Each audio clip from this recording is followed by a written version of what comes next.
شداد جس نے دنیا میں جنت بنا دی تھی.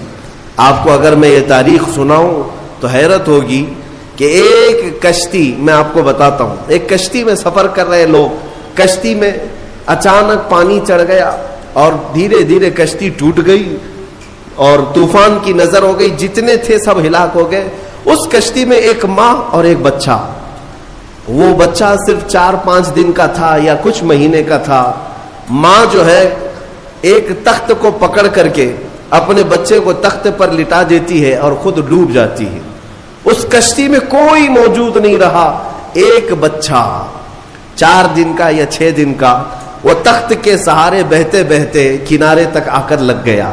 ایک قافلہ وہاں سے جا رہا تھا، انہوں نے بچے کو زندہ سلامت دیکھ کر کے اٹھا لیا. آپ کو میں بتاؤں، وہ بچے کو لے جانے والے لوگ اپنے گھر پرورش کرتے ہیں اور اس بچے کو ہی شداد کہا گیا ہے.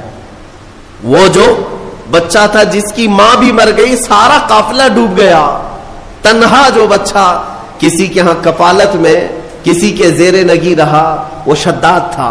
اور جب وہ تھوڑا سا جوان ہوا، اس نے ایک فقیر کو دیکھا یا کچھ فقیروں کو دیکھا، ان کی جھولیوں سے کچھ چیز گر گئی، وہ سرمہ دانی تھی یا کچھ تھی. روایات یہ بتاتی ہیں کہ شداد اس سرمہ دانی کو اٹھایا اور اپنی آنکھوں میں لگایا تو اسے زمین کے خزانے سب دکھنے لگ گئے، کہاں کتنا سونا ہے. وہ اس طرح سے کھودتا تھا اور سونے کا مالک بنتا چلا گیا. اتنا بنا کہ وقت میں اس سے زیادہ مال کسی کے پاس نہیں تھا. پھر اس نے ایک بار اعلان یہ کر دیا کہ اب میں جو ہے سارے دنیا کو پال سکتا ہوں. اس وقت ایک درویش نے آ کر کے اس سے کہا کہ شداد، تو اپنے مال سے زکوٰۃ بھی ادا کیا کر، فقراء و مساکین کو بھی دیا کر، اللہ تعالیٰ تجھے جنت عطا کرے گا. اس نے کہا کون سی جنت ہے؟ جنت کیا ہوتی ہے؟ کہا جنت عالی شان ہے، رب تعالیٰ کی بنائی ہوئی، جس کی ایک اینٹ سونے کی تو ایک اینٹ چاندی کی، زمین زعفران سے بچھی ہوئی، بہت خوبصورت جنت کا نظارہ ہے. اگر تو خیرات کرے تو اللہ تجھے وہ بھی عطا کرے. اس نے کہا مار کر کے، ٹھٹا مار کر کے کہا ہے ایسی بھی کوئی جنت ہوتی ہے؟ اس سے بہتر جنت تو میں دنیا میں بنا دوں گا. تم اس جنت کی لالچ مجھے دے رہے ہو؟ اتنا مال تو میرے پاس ہے کہ میں خود بنا لوں جنت. اور اس نے آرڈر دیا اور عدن ایک علاقہ ہے، وہاں پر جنت بنانے کا حکم دیا. موسم ڈھونڈا گیا، ٹھنڈا موسم ہو، باغیچے لگائے گئے، دریا اس کے اندر نہریں بہائی گئیں اور پھر سونے اور چاندی کی اینٹوں سے محلات تعمیر کیے گئے. برسوں لگ گئے اس جنت کو بنانے کے لیے.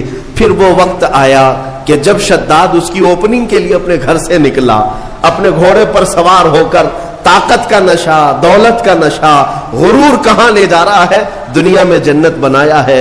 گھوڑے پر بیٹھ کر کے جب اپنی بنائی ہوئی ہاتھوں کی جنت کو افتتاح کے لیے پہنچا، دروازے پر پہنچا نہیں تھا کہ گھوڑا ٹھوکر کھا کر گرا اور شداد نیچے جیسے ہی گرا چوٹ لگی اور وہی اس کا دم نکل گیا. نہ اپنی جنت میں قدم رکھ سکا. اسی کو ارم کہا جاتا ہے. ارم جو ہے فارسی لفظ ہے، وہ شداد کی بنائی ہوئی جنت کو کہا جاتا تھا. عزیزان گرامی وقار، ملک الموت اسرائیل علیہ الصلوۃ والتسلیم سے میرے آقا صلی اللہ تعالی علیہ وسلم نے سوال فرمایا تھا کہ اے اسرائیل، کیا تمہیں روح نکالنے کے درمیان کبھی ایسا لگا ہے کہ اس کی روح اچانک اس وقت میں نکالی جائے؟ تو حضرت اسرائیل علیہ السلام نے جواباً یہی 2 باتیں کہی تھی. ایک وہ وقت تھا جب پوری کشتی ڈوب گئی تھی اور ایک بچہ تخت پر لیٹا جا رہا ہے اور مجھے حکم ہو رہا ہے کہ اس کی ماں کی روح قبض کرو. بچہ تخت پر ہے اور ماں ڈوبی جا رہی ہے اور ماں کی روح قبض کرنا ہے. کس کے سہارے اس بچے کو چھوڑا جائے گا؟ لیکن قادر مطلق کا حکم تھا، سارے لوگوں کی روح قبض کیا بچے کے علاوہ. یہ فرشتے کو تک نہیں حکم ہے کہ تمہیں اس کی پرواہ کرنے کی ضرورت نہیں، اس تنہا بچے کی کون نگہبانی کرے گا، اس کا حکم نہیں. ماں کی روح قبض کر لیا. اس وقت مجھے تعجب تھا کہ اس بھرے سمندر میں اس تنہا بچے کو دیکھے گا کون؟ لیکن پھر دنیا نے دکھایا کہ اس بچے کو صرف دیکھا نہیں گیا بلکہ دنیا کا سب سے بڑا امیر بنایا گیا. پھر آپ فرماتے ہیں دوسرا وہ وقت تھا جب اس نے اپنی پوری جمع پونجی خرچ کر کے جنت بنائی. دروازے پر پہنچنے سے پہلے مجھے حکم ہوا کہ اس کی روح قبض کر لی جائے. عزیزان گرامی وقار، رب ذوالجلال کے فیصلے، وہ قادر مطلق محکم فیصلے فرماتا ہے۔ بعض لوگوں کو ایسا لگتا ہے کہ سب کچھ انہی کا ہے، ابھی دنیا تو ان کے پاس ہے، طاقت ان کے پاس ہے، تخت ہے، سب کر لے جائیں گے۔ تمہیں پتہ نہیں، قرآن میں خود مولا نے فرمایا ان بطش ربک لشدید، بے شک تمہارے رب کی پکڑ بہت سخت ہے۔ جس وقت وہ پکڑ کرتا ہے تو کوئی آس پاس چھڑانے کی طاقت بھی نہیں رکھتا۔ اسی طرح کی بات میں آپ کے سامنے یہ بھی عرض کروں، ظلم جہاں تک بھی ہو ایک دن انجام کو پہنچتا ہے۔ قرآن میں رب تعالیٰ فرماتا انما یؤخرہم لیوم، ہم ظالموں کو تھوڑی ڈھیل اس لیے دیتے ہیں تاکہ ساری نگاہیں ان کا انجام دیکھ سکیں۔